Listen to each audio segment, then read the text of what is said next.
पति पत्नी के मजबूत रिश्ते की बानगी देखने को मिल रही है भागलपुर में, जहां एक पति चौबीसों घंटे अपनी बीमार पत्नी की सेवा में लगा रहता है। एक दिन में 3 बार कंधे पर लादकर ऑक्सीजन सिलेंडर लाता है ताकि उसकी पत्नी की सांसें चलती रहें। आज के जमाने में जब रिश्तों का मोल कम होने लगा है, ऐसे में ये पति पत्नी अपने आप में एक मिसाल है। हाल ही में पति पत्नी के टूटते रिश्तों को लेकर कई खबरें सामने आई। ऐसे में बुरे वक्त में बेझिझक एक दूसरे का साथ निभाने वाले बहुत कम मिलते हैं।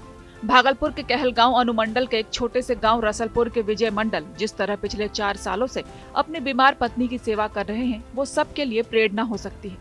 पत्नी की सांसें चलती रहे, इसलिए हर रोज तीनों पहर विजय अपने कंधे पर ऑक्सीजन सिलेंडर लेकर आते हैं। पत्नी के पैर दबाते हैं, पत्नी को कोई दुख न हो इसका ख्याल रखते हैं और अपनी पूरी जिंदगी पत्नी की सेवा में समर्पित कर चुके हैं। विजय मंडल की पत्नी अनिता देवी को कोरोना काल के दौरान ही इन्फेक्शन हुआ था। उसके बाद फेफड़े में प्रॉब्लम हुई और सांस लेने में तकलीफ होने लगी। विजय ने पत्नी का काफी इलाज करवाया, लेकिन वो स्वस्थ नहीं हो सकी। डॉक्टरों ने उन्हें हमेशा ऑक्सीजन सपोर्ट पर रखने की सलाह दी और तब विजय ने अपने घर को ही आईसीयू बनाने की ठान ली और पत्नी अनिता देवी को घर में ही चौबीसों घंटे ऑक्सीजन सपोर्ट पर रखना शुरू कर दिया। इसके लिए विजय मंडल ने 3 ऑक्सीजन सिलेंडर खरीदे, जिसको रसलपुर से पैदल 3 किलोमीटर लेकर वो कहलगांव रेलवे स्टेशन जाते हैं। वहाँ से भागलपुर आते हैं, फिर रेलवे स्टेशन से बरारी ऑक्सीजन रिफिलिंग प्लांट पहुंचते हैं या हुसैनाबाद प्लांट जाते हैं। वहां से सिलेंडर लेकर फिर घर पहुंचते हैं। 24 घंटे में 3 बार ये काम वो पिछले 3 सालों से कर रहे हैं। इनके मतलब कि कोरोना के समय में जब यह कोरोना पॉजिटिव हुआ तो ये चैन से नहीं रह पाती थी और इसको क्या क्या दवा पड़ा, जिसके कारण जो है एक बैग जो है ना 36 सुई दिया तब इसका पल्स चला। लंग्स में भी परेशान।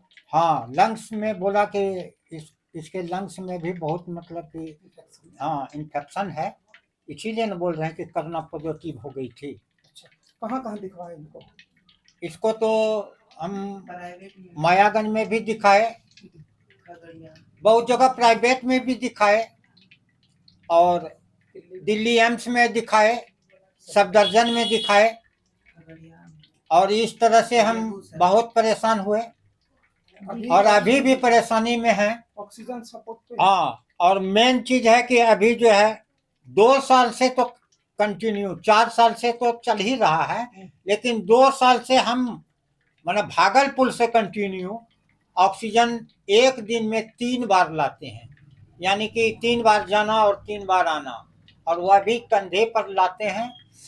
यहाँ से अगर भागलपुर रात में 12 बजे जाना होता है तो हमको बहुत दिक्कत होता है, क्योंकि भाड़ा वाला लोग जो है 600 700 हजारों रुपया जो है गाड़ी ले जाने का लेता है।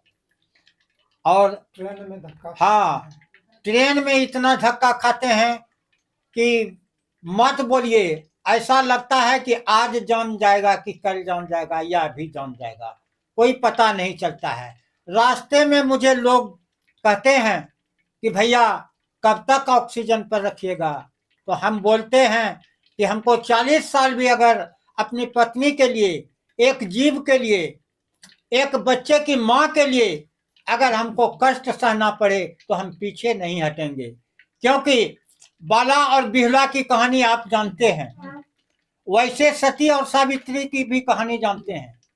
एक सती सावित्री अपने सत्यवान के लिए उतना कष्ट कर सकती है कि जमराज से लड़ सकता है, तो हम भी तो एक मर्द हैं, क्या अपने औरत के लिए, एक स्त्री के लिए, एक जीव के लिए और एक बच्चे के खुशी के लिए क्या हम इतना नहीं कर सकते हैं? इसीलिए 24 घंटा सेवा। हाँ, इसीलिए हम 24 घंटा सेवा करते हैं और भगवान को भी चैलेंज किए हैं कि जब तक मेरे शरीर में खून रहेगा तब तक हम साथ नहीं छोड़ेंगे, छोड़ेंगे ना हम तेरा साथ, ये साथी मरते दम तक। ऑक्सीजन बहुत लेना पड़ता है। Oxygen support. हाँ, कैसे सेवा होता है आपका? सेवा बेटा करता है, बेटी, पति, दोनों तीनों रात भर जगले रहता है। बेटा को पढ़ने नहीं भेजते हैं, घरे में रखते हैं। 1 घंटा कम जाता है तो मेरा एकदम दूसरे रंग मन करने लगता है ऑक्सीजन। पति पूरी तरह से सेवा करते हैं आपके, हाँ। ऑक्सीजन सिलेंडर कैसे लाते हैं? भूल के जाता है, भूल के भागलपुर से लाता है ऑक्सीजन। मतलब पूरा 24 घंटा 24 घंटा ऑक्सीजन पर रहते हैं। इस तरह का पति मिलता है मिलना आजकल? भगवान है, किसी को नहीं मिलता है। नहीं कुछ गलत लफ्ज नहीं थी, कुछ नहीं।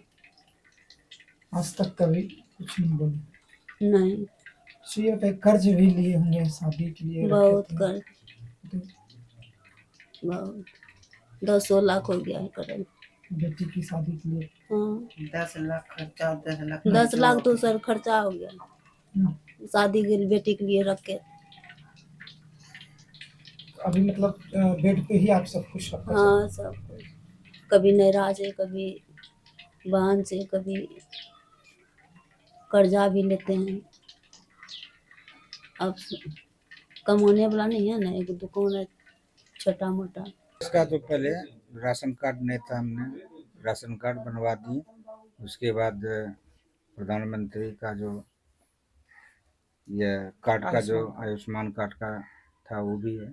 लेकिन है क्या, सरकार या कोई भी अस्पताल गए, दिल्ली तक गए हैं, जो सुविधा मिलना चाहिए वो सुविधा गरीब को नहीं मिल पाता है, जिसके कारण जो है अपने से कर रहे हैं, अपने से खरीद रहे हैं, ला रहे हैं और बहुत मेहनत करते हैं। इनका जो पति है, हम सब देखते हैं कि पैदल एकचारी स्टेशन से डेली आना जाना पैदल, तो बहुत है। और सरकार इस सब पे, गरीब पे विशेष ध्यान नहीं दे पाती। इनको इलाज मुहैया हो तो ये ठीक हो हाँ, सकता है। अगर सरकार इस पे ध्यान दे, जो आयुष्मान कार्ड को जिस तरह बोलता है कि नहीं इसका लाभ मिलता है, लेकिन वो हर जगह कहाँ इसका ये नहीं है, वो नहीं है, कार्ड रहते हुए भी इसको परेशानी है। इसके अलावा भी विजय पत्नी का ख्याल रखने में कोई कसर नहीं छोड़ते। उनके बच्चे घर पर ही छोटी सी दुकान चलाकर रोजमर्रा का खर्च चलाते हैं और इन्हीं हालातों में पढ़ाई भी करते हैं।